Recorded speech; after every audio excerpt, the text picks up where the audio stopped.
Ice Age 5 Collision Course. Not only is it the worst Ice Age movie in the franchise, but it's also the worst movie I've ever seen. I took my brother to the theater to see it back in 2016, and it was awful. We both have a soft spot for the Ice Age franchise, but neither of us liked this movie. The first Ice Age movie will always be a classic in our hearts. The second movie, though not nearly as good as the first, was still a solid film. Even Ice Age 3, as outlandish as it was with its dinosaur premise, was still a pretty good movie. It wasn't until Ice Age 4 that's when the series went downhill. But while that movie had some memorable moments in it, I can't think of a simple memorable thing about this movie. First of all, there are too many characters and side plots that have nothing to do with the whole end of the world story. The story about Manny letting Peaches go to whom would be her husband is tired and cliched. The plot with Diego and Shira wanting kids goes absolutely nowhere. And the worst story of them all, the movies need to give Sid a girlfriend.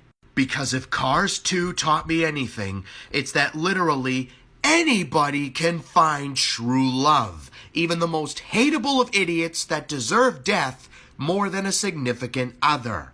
But while Cars 2 does have its funny moments, this movie is absolutely obnoxious. It's rare that a few chuckles would come out of me. And speaking of obnoxious, every single character is a comic relief.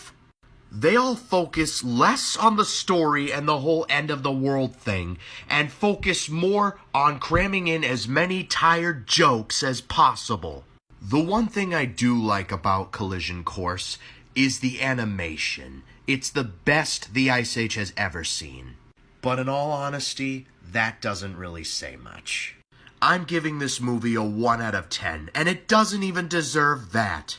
Blue Sky Studios would have been a great animation company, potentially rivaling Disney and Dreamworks, if they had just let go of Ice Age. I mean, seriously, the franchise was hurting Blue Sky's reputation as an animation company. But yeah, I'm sticking with my 1 out of 10 ranking, and it doesn't even deserve that.